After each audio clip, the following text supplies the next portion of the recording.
نسائی میں حدیث ہے، ایک صحابی نبی کریم علیہ السلام کے حضور حاضر ہوئے اور عرض کی، یا رسول اللہ صلی اللہ تعالیٰ علیہ وسلم، مجھے کوئی ایسا عمل بتائیں جو مجھے نفع دے۔ مطلق اعمال میں سے جتنے بھی اعمال موجود ہیں اللہ کی رضا کے لیے کرنے والے، ان میں سے اس نے کوئی کسی عمل کا انہوں نے سوال کیا۔ عرض گزار ہوئے، یا رسول اللہ صلی اللہ تعالیٰ علیہ وسلم، کوئی عمل بتائیں جو مجھے نفع دے۔ تو اللہ کے حبیب علیہ السلام نے فرمایا، روزہ رکھ، اس کی مثل دوسرا کوئی عمل نہیں ہے۔ روزہ اتنا بڑا عمل ہے انسان کو نفع دینے والا، مسلمان کو فائدہ پہنچانے والا، کہ اس جیسا دوسرا کوئی عمل یہ حدیث میں حضور علیہ السلام نے بیان کی۔ اب روزہ اتنی بڑی سعادت ہے، اور کرنا کیا ہے؟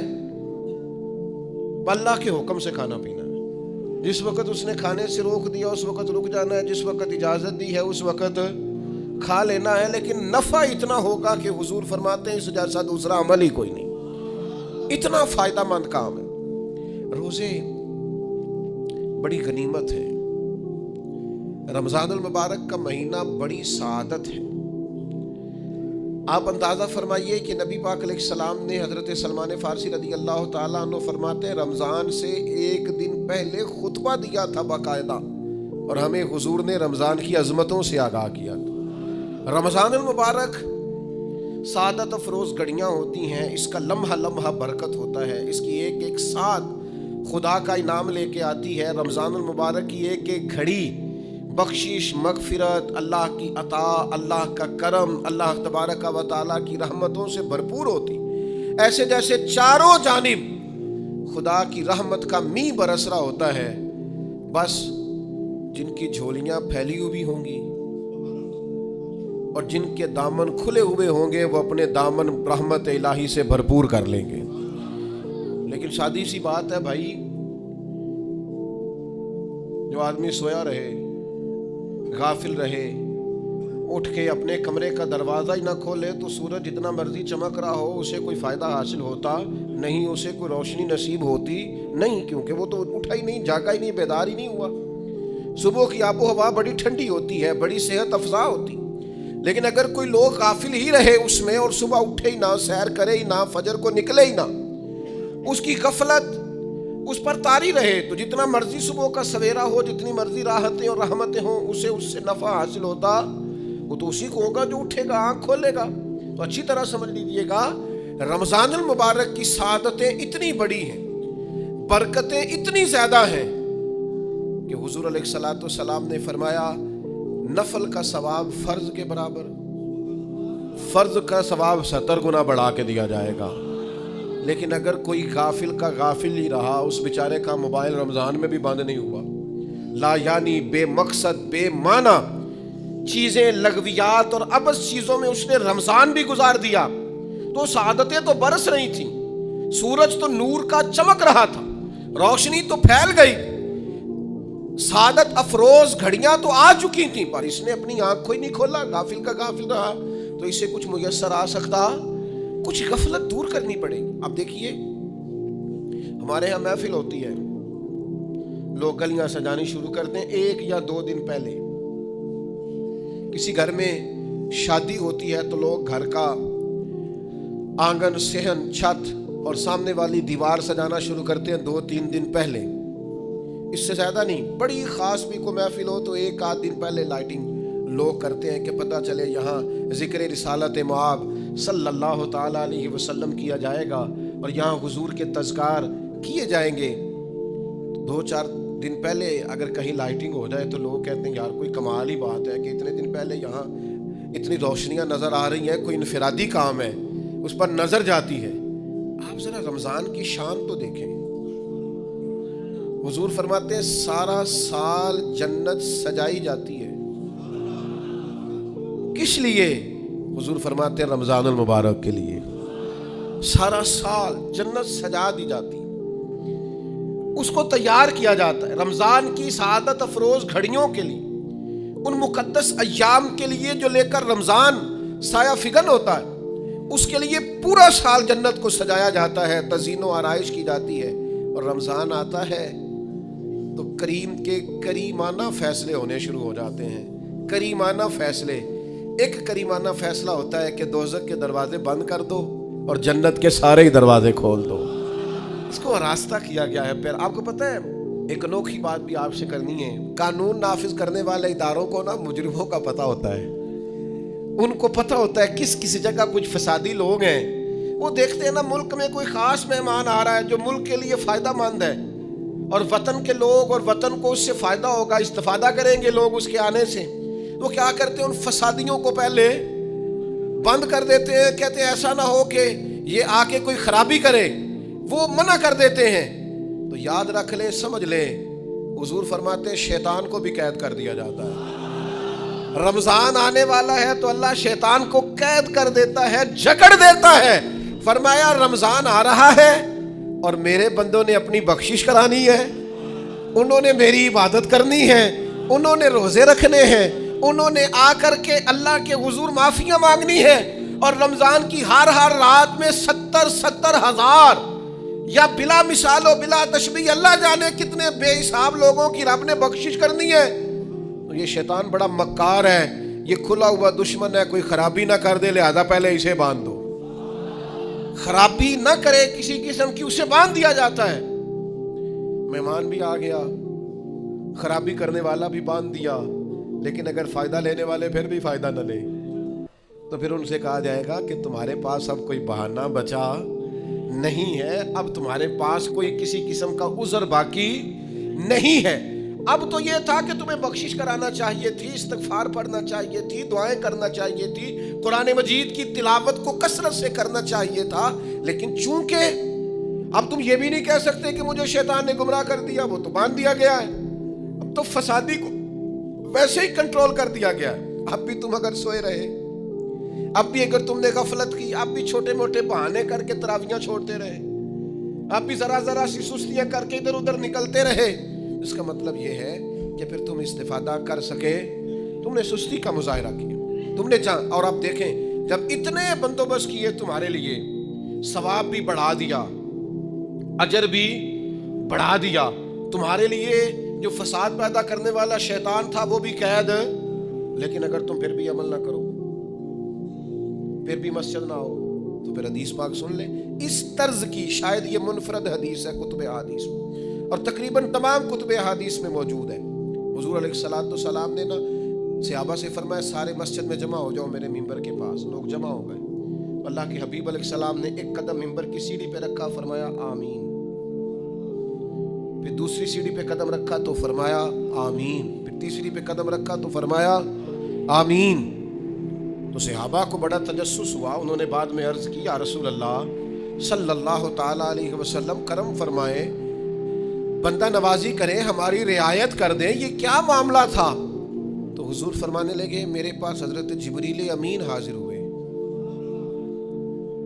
یہ رحمت للعالمین نبی کی بات سنا رہا ہوں. حضور کریم ہے, کریم فرماتے ہیں کہ حضرت جبریل آئے اور میں نے ابھی ممبر کی پہلی سیڑھی پر قدم رکھا تھا تو انہوں نے عرض کی یا رسول اللہ صلی اللہ تعالیٰ علیہ وسلم ہلاک ہو جائے وہ شخص جو آپ کا نام سنے اور آپ پر درود و سلام نہ پڑھے. تو میں نے کہا آمین. پھر حضرت جبریل عرض گزار ہوئے یا رسول اللہ صلی اللہ تعالیٰ علیہ وسلم وہ ہلاک ہو جائے جس نے بڑھاپے میں والدین کو پایا اور ان کی خدمت کر کے بخشش نہ حاصل کر سکا. میں نے کہا آمین. اور کریم فرمانے لگے پھر حضرت جبریل نے عرض کی یا رسول اللہ ہلاک ہو جائے وہ شخص جس کو زندگی میں رمضان ملا, جس کو اس ماہ نور و سرور شہر رمضان الذی انزل فیہ القرآن, رمضان کا وہ مہینہ جس میں ہم نے قرآن نازل کیا, جس کو ماہ مبارک, ماہ نور و سرور, ماہ طیب, ماہ مبارک رمضان ملا, پھر وہ اپنی بخشش نہ کرا سکا, وہ ہلاک ہو جائے. تو حضور فرماتے میں نے بھی کہا آمین. اللہ تعالی ہم سب کو محفوظ فرمائے. میں عرض کر چکا ہوں کہ جب ثواب بھی بڑھا دیا گیا اور جب طاقت بھی بڑھا دی گئی عبادت کی, اور جب برکتیں بھی زیادہ ہو گئیں، نعمتیں بھی زیادہ ہو گئیں، رکاوٹ ڈالنے والا، رخنا ڈالنے والا شیطان بھی قید کر دیا گیا۔ تو اب بھی کوئی شخص اگر توجہ ہی نہ کرے، رجوع ہی نہ کرے، تو پھر اس کے لیے یہ حکم آیا کہ وہ ہلاک ہو جائے، پھر وہ برباد ہو جائے۔ جب اتنی سعادتیں موجود ہیں، اتنے بندوبست کیے گئے ہیں، جنت کو سجایا گیا ہے، رمضان شریف میں 2-4 کام ضرور کرنے۔ ایک تو روزہ رکھنا ہے۔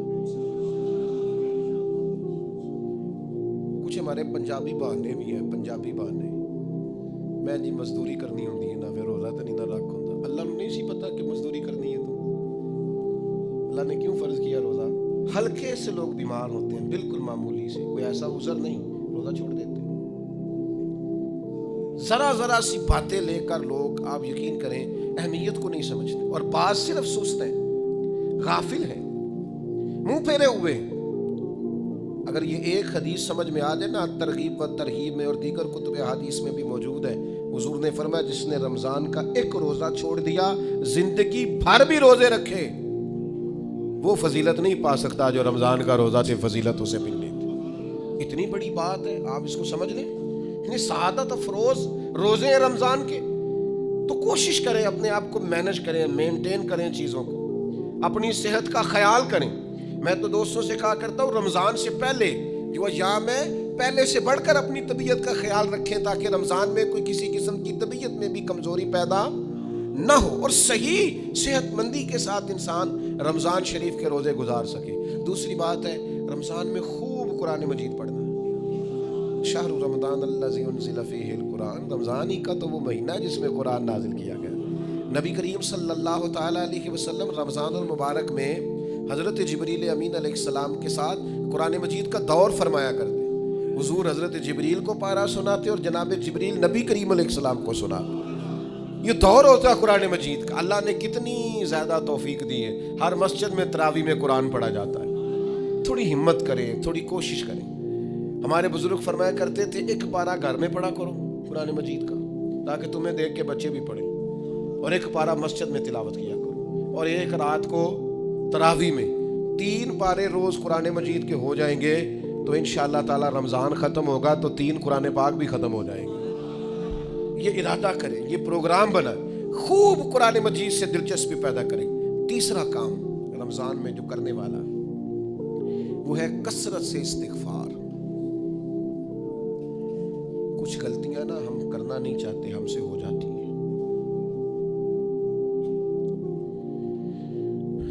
کچھ غلطیاں ایسی ہیں جو ہم بڑی بڑی کر چکے ہیں، لیکن ہمیں یاد ہی نہیں، بھول گئے۔ کچھ خطائیں ہم سے ایسی سرزد ہوتی ہیں جو لاشعوری میں ہو جاتی، ہمیں سمجھ نہیں ہوتی کہ یہ خطا ہے اور اتنی بڑی ہے۔ کسی شخص کو بعض اوقات کوئی ایسی بات کہہ دیتے ہیں کہ ہماری نظر میں وہ بات معمولی ہوتی ہے، پر وہ بیچارہ ساری رات سو نہیں سکتا۔ رمضان کا مہینہ ہے اپنے رب سے معافی مانگنے کا مہینہ، اس سے توفیق مانگنے کا مہینہ، اس کے حضور حاضر ہونے کا مہینہ۔ میں آپ کی خدمت میں عرض کروں،